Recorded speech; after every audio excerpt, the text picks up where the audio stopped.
4 yanvar atigan havoning sovuq bo'lishiga qaramay, Kanada Sharq Turkiston jamiyatining tashkillashi bilan o'rinlashtirilgan norozilik namoyishiga Montreal shahri va atrofdagi Uyg'urlar uzun yo'llarni besib namoyish maydoniga attiganda yig'ilgan.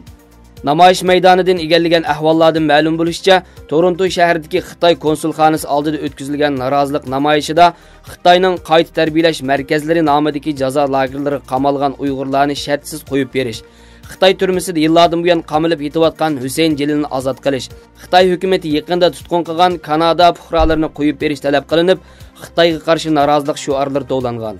Kanada Sharq Turkiston jamiyatining raisi Tuyg'un Abduvalining bildirishicha, Torontoda o'tkazilayotgan Xitoyga qarshi norozilik namoyish Kanada Sharq Turkiston jamiyati tashkillagan bo'lsa-mu, ammo namoyishga Kanadada Xitoy hukumatiga qarshi faoliyat olib berayotgan Xitoy demokratlari, Tibetlar, Falun Gongchilar va Bir erkin dunyo tashkilotining a'zolari ovoz qo'shgan.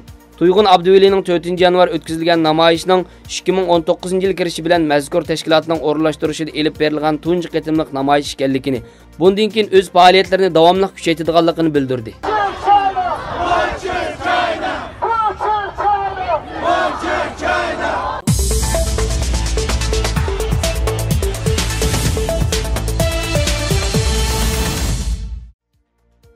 Jongo Saqchi To'rining 25-dekabrdagi xabarida Xitoy jamoat xavfsizlik idora qismi ofitseri qurolliq saqchi qismining shtatiga kirgizilmay, kollektiv chekinib butunlay xalq saqchisi, ya'ni tunji qatim harbiy shtatidagi askarlarning ma'muriy shtatiga o'zgartirildi ekan.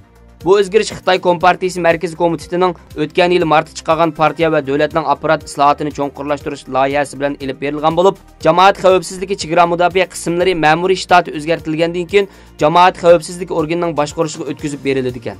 Hamda davlat ko'chmanlarni boshqarish idorasi bilan muvofiq tanshab birlashtirish ekan.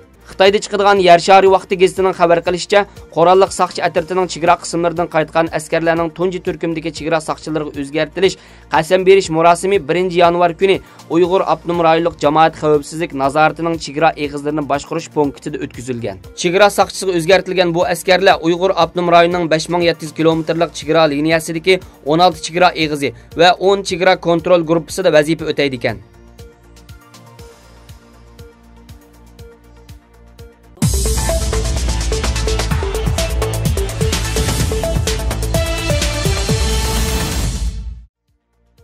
Tianshan To'ri 4 yanvardagi xabarida Urumchi shaharlik jamoat xavfsizligi idorasi qatnash saqchi tarmoq atriti avtomobil boshqarish o'rnining bildirishicha, 2019-yil 1-yanvardan boshlab avtomobil egillari yangi qatnash vositasini nupusga elish vaqt nomer taxtasi bijirganda asli nusxadagi taxta emas, balki yangidan yo'lga qo'yilgan mashina vaqtliq nomer taxtasi ekan. Farqi bo'lsa, koni nusxadagi nomer taxtasi cheklangan rayon ichi va rayon sirti deb ikki xil bo'lib, rangining o'xshamasligi bilan farqlanadi. Yangi nusxasi bo'lsa, cheklangan rayon ichi va sirtining nomer taxtasining ranglarining o'xshamasligidan boshqa, yana muqim yurish rayonini aniq belgilab, shoför cheklash rayon ichida vaqtliq nomer taxtasini ishlatish kerak ekan. Bu nomer taxtasi yana kvant bulut kodi loyihalangan.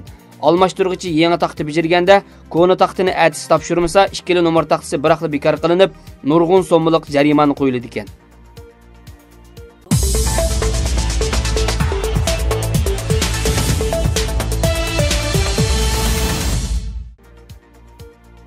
Erkin Asya radiosining xabar qilishicha, Xitoy hukumatining Uyg'ur elida yurgizayotgan chekidan oshgan zulm siyosatining tafsilotlari oshkorlangan sari dunyo jamoatchiligining Uyg'ur xalqining dindoshlari bo'lgan musulmonlar dunyosini bu zulmga qarshi turishga chaqiradigan sadolar ko'paymoqda.